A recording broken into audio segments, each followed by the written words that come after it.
and welcome to one of the most iconic views in world motorsport. The view down from the Radaillon towards Spa-Francorchamps in Belgium. It's the venue for the 5th race weekend of TCR Europe 2020. 2 races for you, one today, one tomorrow. And as you can see from the stats, it's not particularly warm. We've had rain on and off since yesterday, an absolute downpour probably about an hour or so ago during a single-seater race, which had to be stopped following an accident. But I'm pleased to say that the sun is sort of peeking through the clouds. There is a little bit of blue sky above the Ardennes region of Belgium, and so we are in reasonable shape for this round of TCR Europe. And on pole for the second time this season, Mehdi Benani in the Come2U Racing Audi RS3 LMS, with Tom Coronel in the distinctive DHL Boots Enginion Honda Civic Type R alongside him. John Filippi and teammate Andreas Beckmann on row 2. Row 3 is Dan Lloyd and Manu Sapag. Mike Halder is alongside Pape Oriola, and the top 10 is rounded off by what will be the front row for tomorrow's race, Matto Homola and the man who will be on pole, his teammate Danny Nage. Behind them, Jessica Beckmann and Nicolas Bart, Michael Avkanar, 2018 TCR Europe champion, and with no clashes with WTCR, Avkanar with us this weekend in one of 3 Cupras. The Claires, Julien Brichet, an absolute nightmare in qualifying for him, but not so for Mehdi Benani. Mehdi Benani, second in the driver's standings, just 6 points now behind Mike Halder, 2-time race winner, and Mehdi Benani on pole in Monza, but couldn't translate that into a race 1 victory. What can he do here in Spa? Tom Coronel telling me earlier on that it's all about experience, and Tom certainly has plenty of that.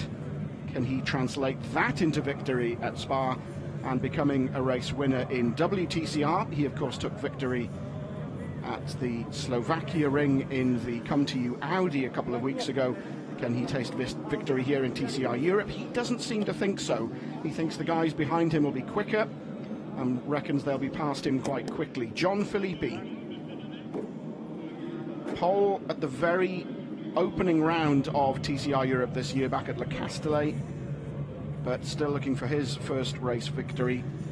And alongside him, Andreas Beckmann, winner last time out in Barcelona 2 weeks ago.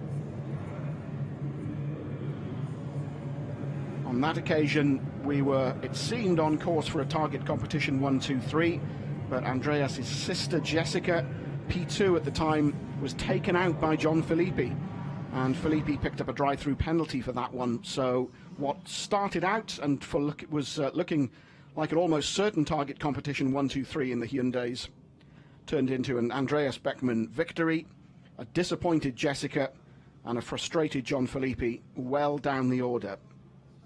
In terms of the Drivers' Championship, well, things changed significantly at Barcelona. Dan Lloyd, who'd led the series from the opening round at Le Castellet, dropping to 4th in the standings. He's recovered slightly after qualifying. There is Dan Lloyd in the Brutal Fish, number 123 Honda Civic. Dan Lloyd having gone up from 4th to 3rd. So currently Mike Halder leads Mehdi Benani by 6 points, with Dan Lloyd on 179 points. So a further 16 points behind Mehdi Benani. But of course 40 points are on offer for each of the 2 races at the weekend. We'll have another 90 points on offer, 10 for qualifying on pole and 40 for each race in the final race weekend of the series in 2 weeks' time in Jarama in Spain. However, there is the small matter of this race at Spa-Francorchamps. Another one tomorrow just before lunchtime. Our coverage starts at 11:40 Central European time tomorrow. Remember, the clocks go back tonight. And we are here in Spa-Francorchamps this weekend as part of the package with the 24-hour race, which is why, in case you were wondering, everything's been brought forward by 24 hours. Normally race 1 on a Saturday with us, race 2 on a Sunday. But there's the small matter of the 24-hour race to get underway tomorrow afternoon, which is why race 1 today is on a Friday, unusually. So then, Mehdi Benani leads the cars away on this green flag formation lap. and conditions tricky underfoot, under wheel, if that makes sense. Free practice 1 yesterday in the dry, lap times of around 2:31, 2:32. This morning, free practice 2 was in damp conditions, and lap time something like 25 seconds or thereabouts down on yesterday. And then a drying track for qualifying, which suited those who'd gone with the brave option of all slicks. Dan Lloyd going with slicks on the front, wets on the back, not quite paying off, but he's in the middle of the pack, middle of the top 10 for both races, and so that may be the strategy to go for. However, we've seen in the past couple of years here in Spa-Francorchamps that the Audis are dominant in race 1. 2 years ago it was Jean-Carl Venet who took victory. Last year, Gilles Magnus in the Audi RS3 LMS. Can Mehdi Benani make it a hat-trick of race 1 victories in TCR Europe here at Spa in this first race? I should also point out, if you were with us for qualifying earlier, that race 2 victories for the last 2 years have gone to Julien Brichet. That, I'm afraid, is looking very unlikely. Brichet having a nightmare this morning. We saw him spin at the bus stop, flat spot his tyres, dived in for new tyres and just couldn't get it together. And so Julien Brichet starting on the 8th row of the grid here.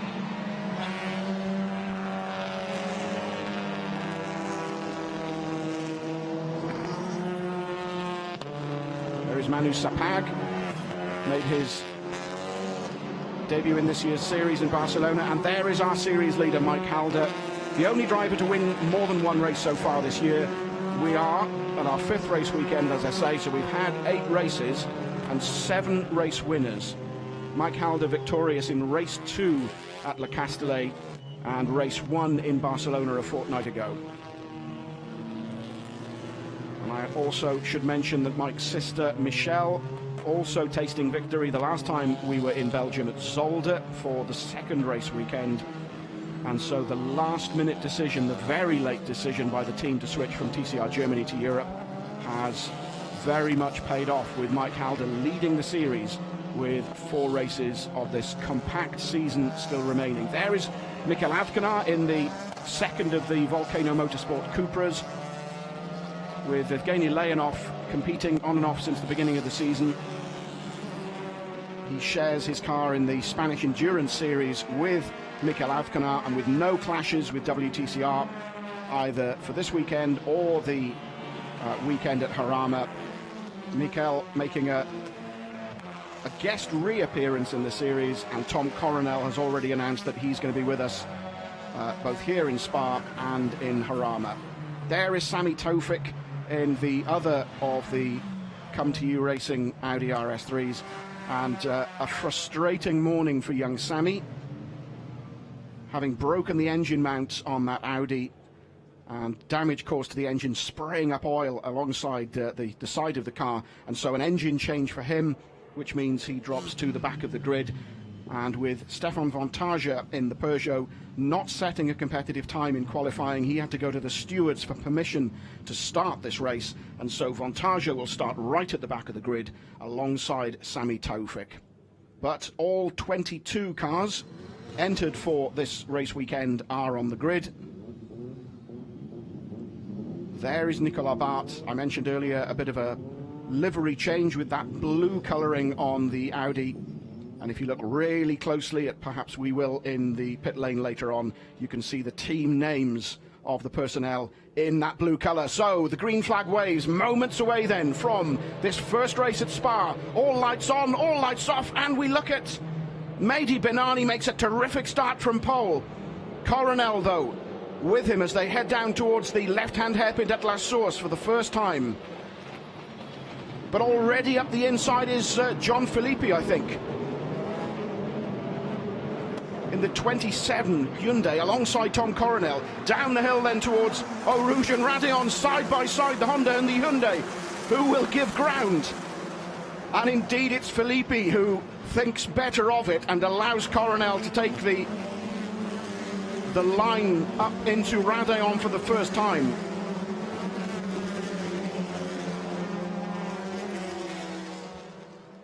and Leonov having dropped right to the back of the field. They come down the Kemmel straight for the first time. Mehdi Benani then just weaves to the side to break the toe, so Coronel doesn't get the advantage. Mike Halder already having made up.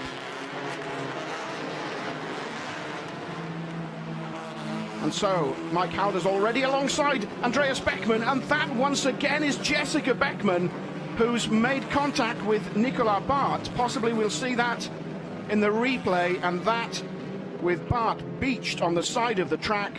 That is safety car at an absolute minimum. So unfortunately, on this first racing lap of this first race, Jessica Beckmann and Nicolas Bart making contact. And the medical team already with Jessica checking she's okay after what looked to be a relatively straightforward contact with the barrier.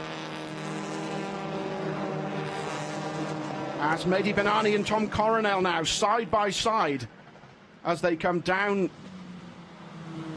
towards Campus and Stavolo, and indeed Coronel goes through. Tom Coronel takes the lead of this race in the Boutsen-Gignon Honda Civic, and yellows with a safety car indeed on my timing screen. The message clearly getting through, and so the safety car deployed on this opening lap of race one. And Jessica out of the car. That is Nicolas Bart in the background. Let's see that again. There is Jessica now in the middle of your shot, and it's Bart that moves across. Jessica, I think, on that one was the innocent party in all of that, whereas I don't think Nicolas knew she was there. He moved across quite aggressively to the left, and there was Jessica. And as you can see, Bart's car wheel spinning helplessly in the gravel, and so that will need to be recovered. The marshal in the background already sending the signal, and so we have a safety car here at Spa. The clock, though, continues to tick down. Already the marshals hard at work recovering Bart's car. Now, did Coronel pass Benani before the yellow flags came out? I think he did. And so that move will stick. As we relive the start and we take a look down with the reverse angle towards La Source, this was the shot we saw in real time, with Filippi having moved up the inside of Tom Coronel. But it was that move down to Eau Rouge where the pair were side by side, and Filippi sensibly giving way to Coronel. That could potentially have ended in tears, but Filippi thought better of it. And you can see the spray being kicked up by these cars. And some have wipers on. There is Dan Lloyd with Sapag behind, and I'm looking out of the window here, overlooking the start-finish straight. There are raindrops on the window.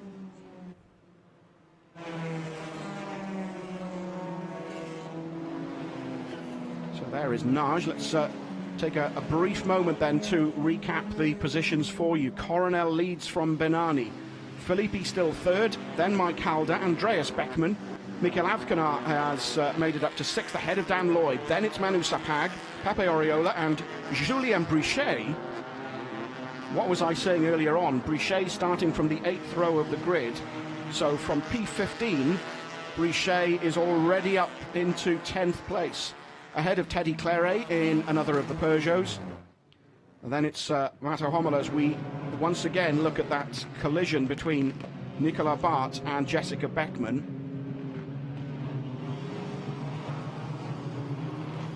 No indication as yet on my timing screen whether that is going to be looked at, but I would be surprised if the stewards, at the very least, didn't investigate. So where were we then? Yes, Brichet, P10, Teddy Claret, P11, Mato Homola, P12, Jimmy Claret, P13, Michel Halder in the number 53 Honda in 14th, and Nicolas Baldan, we've not mentioned in this race, we did in qualifying.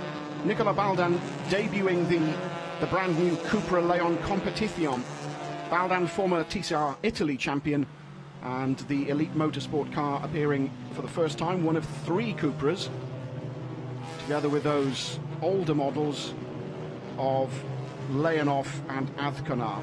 Out of the points currently, Taufik, Danny Naj, who will be far from happy to be down in P17, Martin Rieber, team boss of Brutal Fish, Stefan von Tarja, who leads the diamond class of the Yokohama Trophy, and Evgeny Leonov. So of the 22 cars that started, 20 still running. Unsurprisingly, Jessica Beckman and Nicola Bart will play no further part in proceedings. Safety car will be coming in at the end of this lap, so great work from the marshals. And so 2 laps added, originally 8 laps of the Spa-Francorchamps circuit. The safety car lights are already off, the hammer is down.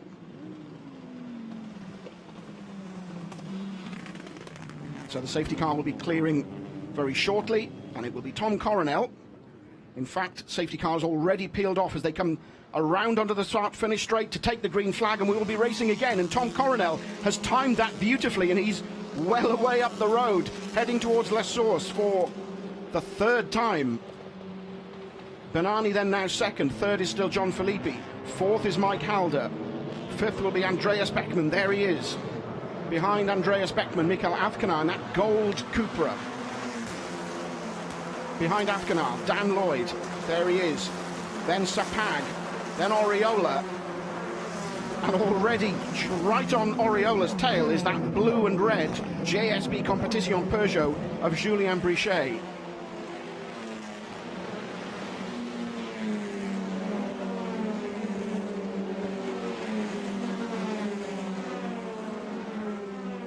So Coronel then coming down towards Les Combes for the right-hander towards Malmedy, and then the circuit starts to drop away towards the right-hand hairpin at Bruxelles.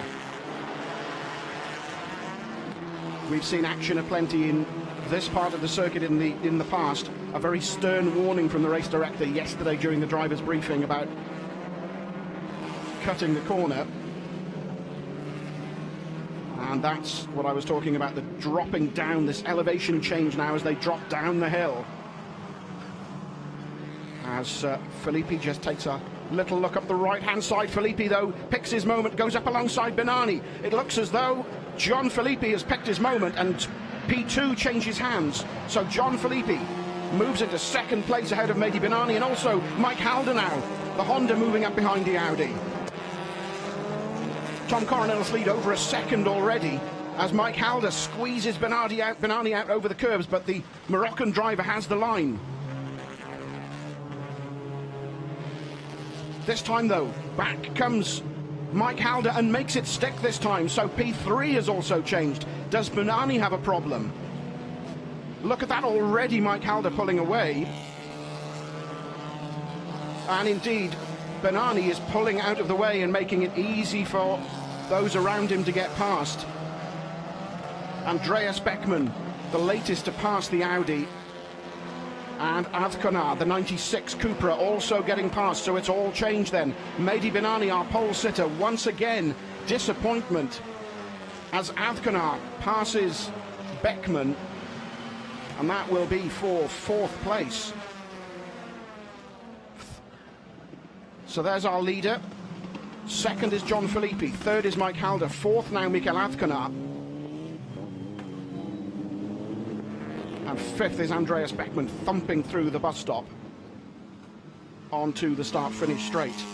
And the timing line here at the finish line, offset from the start by, from memory, 123 metres.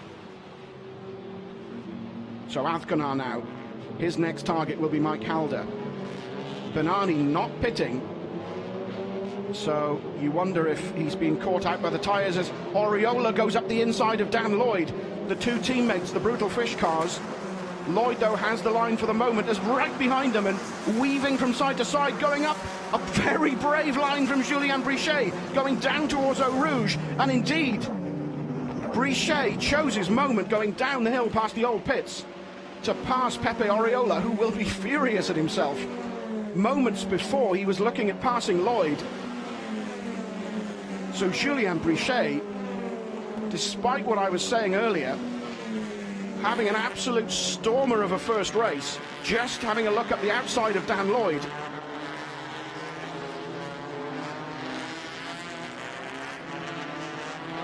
And Oriola now wondering what on earth happened going down the hill towards Eau Rouge. Teddy Claret in another of the Peugeots next to have a look, as that was Matteo Homola in one of the BRC Hyundais, just edged out over the curbs by Nicolas Baldan, I think that was. There is Sami Taufik. So there is Coronel. There is Filippi. Mike Halder having a cheeky little look up the inside of Filippi, who is now in full-on defensive mode. So can Coronel make it a WTCR victory as we look once again at this move? And a brave move indeed from Brichet around the outside of Pepe Oriola, chose his moment. And while Oriola had his windscreen full of Dan Lloyd, it was Brichet who went past him.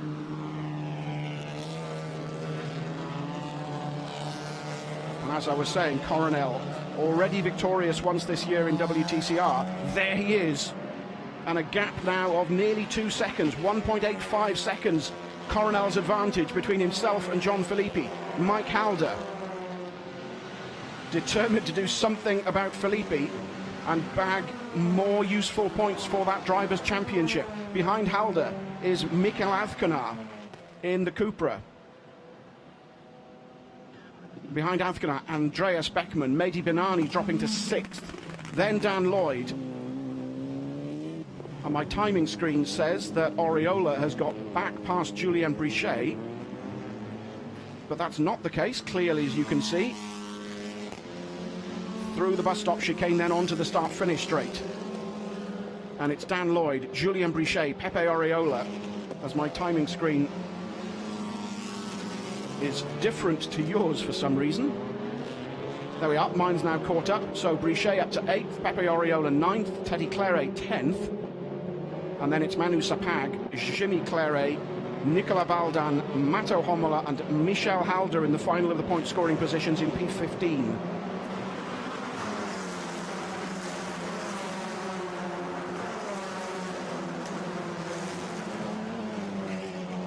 And in dry conditions, there's a lot of out-psyching each other amongst touring car drivers about who can take Eau Rouge and up the hill at Radillon flat out. But this is brilliant driving from Julien Brichet, tucked up just behind Dan Lloyd's slipstream. The Peugeot moves out. Lloyd, though, just moves to defend. There's contact, but he somehow stays in touch. So Lloyd, then Brichet, then Pepe Oriola. And there is damage, I think, to the front of Brichet's bonnet on the left-hand side. So let's just look at this again. And a tap from Pepe Oriola going around La Source. So is Oriola able to do anything to help his colleague? As there's that little tap. And no, indeed, it's difficult to see from my monitor whether that is damage to the front of Julien Brichet's car or not. There is Azcona, currently P4. And Mike Halder having dropped a place, excuse me, while we were looking at that ding-dong between Dan Lloyd and Julien Brichet. Mikel Azcona has got past Mike Halder. And so Azcona's next target is John Filippi. Can Mikel Azcona, in this one-off drive in the Cupra, and he drives past John Filippi for second place. Mikel Azcona, a storming drive from 7th row on the grid as Mike Halder runs very, very wide. And Azcona now sets off in pursuit of Tom Coronel, who is who was nearly 2.5 seconds up the road. Let's see what the difference is now as they cross take the timing beam. After 5 laps then, the gap between Tom Coronel and Mikel Azcona, nearly 3 seconds. 2.985 seconds, I'm told. So John Filippi drops to 3rd, Mike Halder drops to 4th, thanks to the charging Mikel Azcona, and this 3-way scrap is still continuing, with Julien Brichet sandwiched between the 2 Brutal Fish Hondas. Down the hill towards Eau Rouge they go. Meanwhile, going up Radillon is this trio, Mike Halder, wide on the curbs, but in terms of track limits, as long as he stays with at least 2 wheels on the green strip, he'll be fine. Tom Coronel hard on the brakes for the right-hander. Azcona, John Filippi, Mike Halder, Andreas Beckmann, then Benani, and whatever it was with Benani, whether it was tyres or whatever, he's back with it as Lloyd once again wheel to wheel with Julien Brichet. Lloyd keeps his nerve, but Brichet cuts. Surely he'll have to give that position back, which indeed he does immediately. So Brichet forced to cut the corner, but immediately hands the position back to Dan Lloyd, but doesn't lose a position, still ahead of Pepe Oriola. And at the bottom end of the points, Michel Halder has now dropped to P16.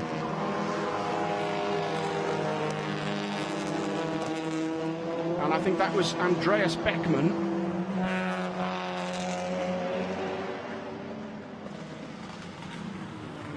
So there is Filippi, there is Halder, and there is Beckmann behind. So this the scrap then for 3rd, 4th and 5th.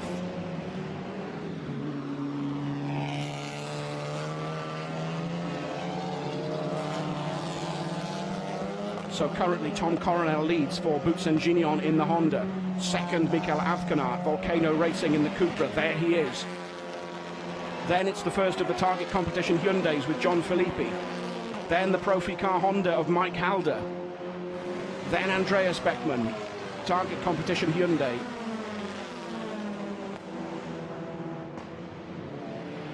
And Halder, who's been pretty consistent, it has to be said. A couple of DNFs at Monza, but 2 victories as well. And as I was saying earlier on, had an advantage going into this race of 6 points over Mehdi Benani.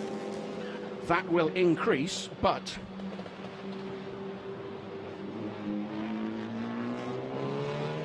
Bart will play no part in those sums, having already retired from the race. As down the hill go our leaders, Tom Coronel with Mikel Azcona in hot pursuit.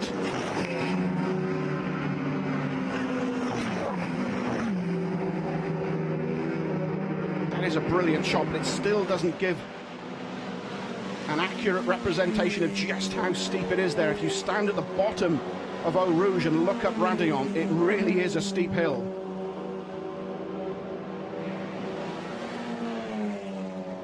Race duration modified to 9 laps now instead of 10.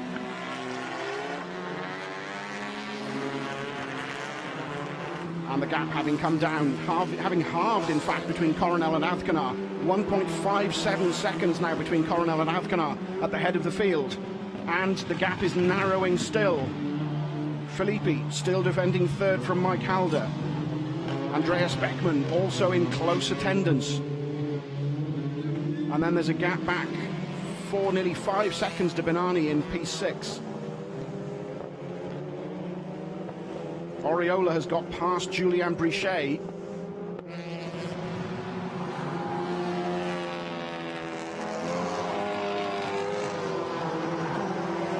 And that's actually disappointing for Brichet, the way he's driven. As up the inside goes Mike Halder, or does he? Not close enough to make it stick, as once again, there's that green line I was telling you on the outside of the corner. As long as all 4 wheels aren't over that green patch. Race director Alessandro Ferrari will be happy enough.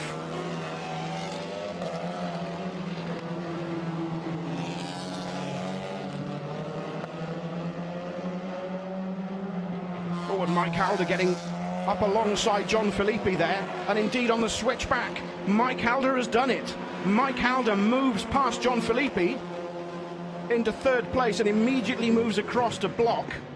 Mike Halder chose his moment and sold Filippi a bit of a dummy, thinking he was going around the outside. So P3 has changed hands. Coronel still leads from Azcona, but third is now Mike Halder in the Honda. 2 Hondas in the top 3.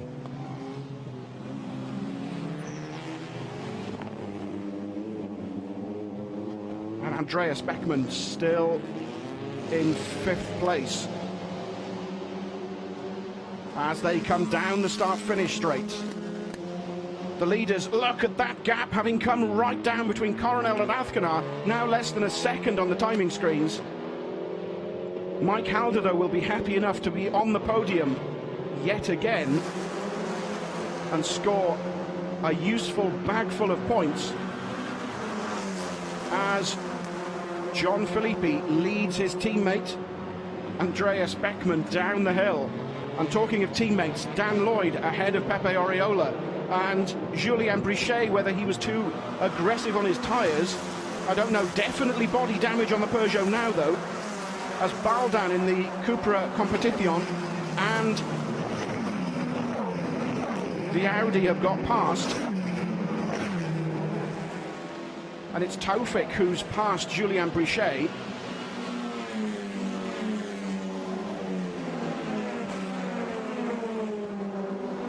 And the young Moroccan driver will be delighted to have moved up and got that particular scalp, particularly after his dramas this morning and being unable to take part in FP2 because of the engine mount problem. And so the engine change dropped him to the back of the grid. No such problems tomorrow, of course. It's a one-off penalty for an engine change in the very next race. And look at that. Azcona closing the gap now. And so this scrap for victory over the closing moments of this first race at Spa looks to be absolutely fascinating. Tom Coronel, having moved past Mehdi Benani to take the lead, started second on the grid, remember. But Mikel Azcona, having started from the 7th row of the grid, having carved his way through the field, will be looking to pick his moment. About a lap and a quarter of this circuit remaining. The longest circuit on the TCR Europe calendar, something like 7 kilometers. Of course, nothing like as severe as the original time as Mikel Azcona moves past with a brilliantly timed move. Coronel, though, not giving up, but Azcona powering past and made that look easy. Mikel Azcona showing the kind of class which gave him the TCR Europe title 2 years ago and has given him 1 win so far in WTCR. But Mikel Azcona, let's have a look at that again, just powering past the Honda. Ooh, just flinging it into that left-hander. Mikel Azcona choosing his moment beautifully to move into the lead past Tom Coronel. And so, as they come down the hill for the final time past the old pits on the left-hand side, Mikel Azcona, the 24-year-old from Spain, now leads this 9th round of TCR Europe 2020 from Tom Coronel. That was almost, not quite a fairy tale, but it would have been a good story for Tom to tell the grandchildren, having won a WTCR round and a TCR Europe round in the same year. But Azcona says, nope, sorry, going to deny you that one. And Azcona not having the best of years in WTCR, not like last year, which is when he scored his single victory. There is Halder, and Beckmann's got past Filippi. There is Benani, who we at one stage thought would continue that Audi winning tradition, as Taoufik now moves up the inside of Dan Lloyd. Taoufik in the Audi RS3 moves past Dan Lloyd, and there is Baldan in the new Cupra. Hammer and tongs with Pepe Oriola. So this race continuing to deliver drama right up to the checkered flag. So Taoufik having passed Dan Lloyd for P7. There is Sapag scrapping with Teddy Claret, and that's for P12. So down the order, and just behind Sapag is Jimmy Claret in the Peugeot with the blue stripe. As Sapag moves past Teddy Claret.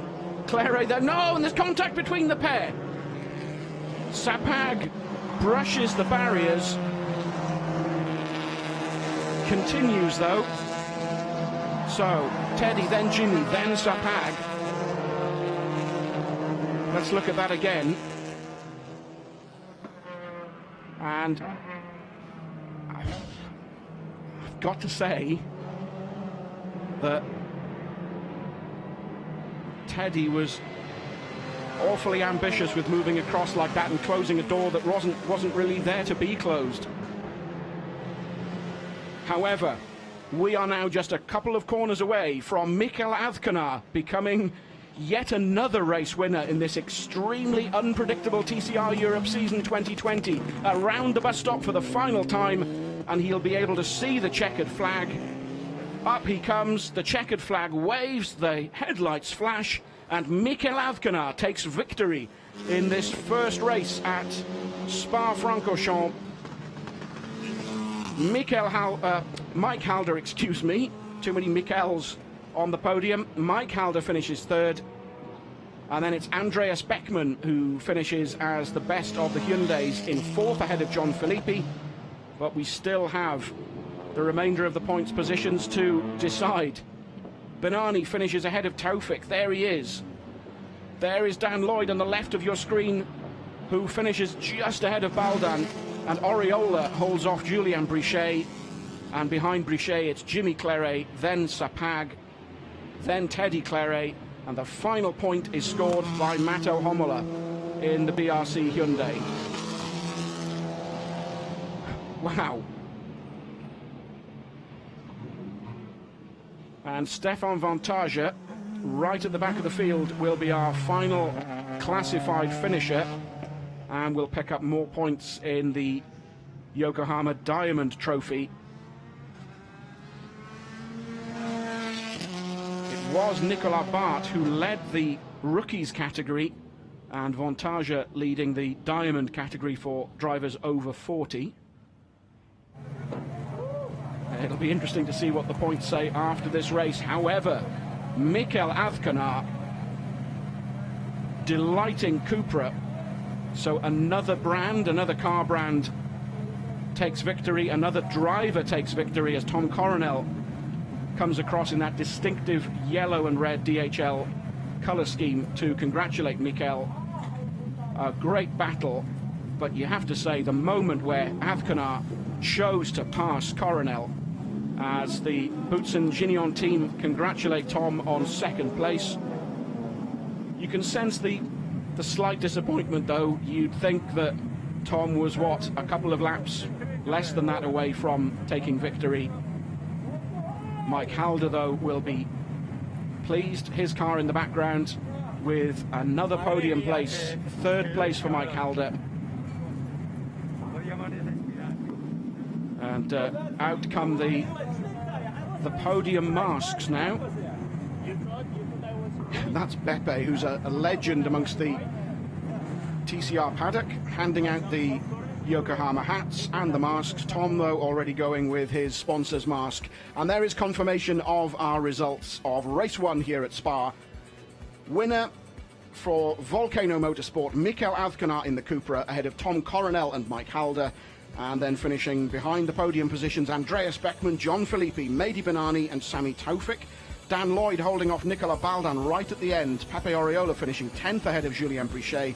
And then in the remainder of the point-scoring positions, Jimmy Claret, Manu Sapag, Teddy Claret and Mato Homola. And then P16 behind Homola, is Michel Halder, unfortunately out of the points ahead of Danny Nage, Evgeny Leonov, Martin Rieber and Von Tarja, as I was saying, with our two non-finishers after that incident on the very first lap, Jessica Beckman and Nicolas Barth. Okay then, let's head down to the pit lane. Let's catch up with our race winner, Mikel Azcona, who's talking to Annette. Mikel Azcona, you must be delighted with this incredible victory. Yeah, I am very happy to win the race starting in the 13th position. It's very difficult, but we decided a very good combination about the tires, so we put the slicks in the front, but still the track was wet, so difficult decision, but finally it works. At the end, I could put some temperature in the front tires, so it was the best decision, but yeah, really happy to win. Congratulations. And modest as ever, Mikel Azcona congratulating the team for their tactics on the tyres and the setup of the car. But that moment, which I'm sure we'll see in a moment, when he passed Tom Coronel to take the lead, will be one of the defining moments from this Spa-Francorchamps race weekend as we relive the highlights of race one.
And some moments that we didn't see during the race, but plenty of incident, plenty of drama, and a result that I think Mikel Azcona will be more than happy with, as will the team and as will the guys back in Spain, as Cupra becomes the latest car brand to win a round of TCR Europe.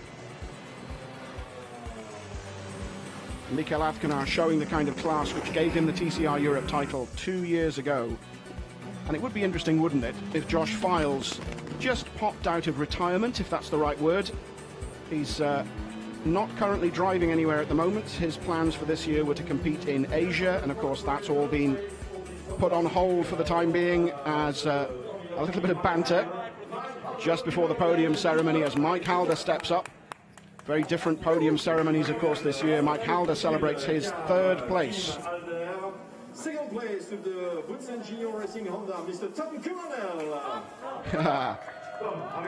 Yeah, trophy and some pommery, Tom. And also the TCR Benelux trophy for the highest placed Benelux competitor. And the winner of this race, rather great fight, winner with this Cupra 96, Mr. Mikel Azcona. And congratulations to Mikel Azcona. A job well done for him. Elbow bumps for him. And I confidently said at Barcelona that we would have the national anthem of the winning driver, which didn't happen, so your guess is as good as mine. And Sami Tofik taking the rookie points in the Yokohama Trophy, and as you heard the commentator say, it's Martin Rieber who takes maximum points in the Diamond Trophy class of the Yokohama Trophy.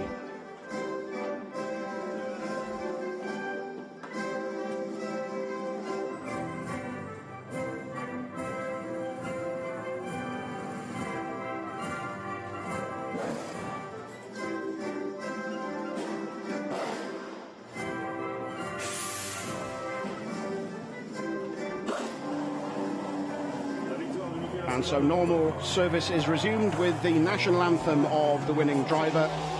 Mikel Azcona victorious in this first race at Spa-Francorchamps. I suspect a little bit of subdued champagne spraying to come up. Les official pictures, please. Les photos officielles sur ce podium TCR Europe avec les lauréats, les différents lauréats de catégorie qui sont premiers au classement général. Martin Rieber, always the joker. Et puis on les retrouvera demain avec beaucoup d'intérêt, bien sûr, pour une course numéro 2. Congratulations to all our podium finishers. And Mike Halder will be happy enough, extending his lead in the Drivers' Series. So then, that was the first race of TCR Europe 2020 here at Spa-Francorchamps. We will do it all again tomorrow for you for race 2. Our coverage begins at 11:40 Central European time from Spa, but for now, it's goodbye.